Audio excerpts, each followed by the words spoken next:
இன்ப துன்பம் எல்லாமே இருவருக்கும்.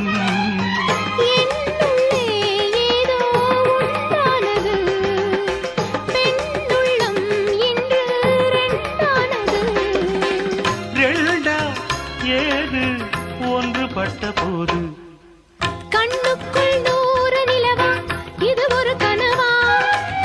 கைக்குட்டை காதல் கடிதம் எழுதிய உறவா? நாணம் விடவில்லை, தொடவில்லை, ஏனோ விட இன்னும் வரவில்லை. ஐயர் வந்து சொல்லும் தேதியில் தான் வார்த்தை வருமா? ஐயர் வந்து சொல்லும் தேதியில் தான் வார்த்தை வருமா?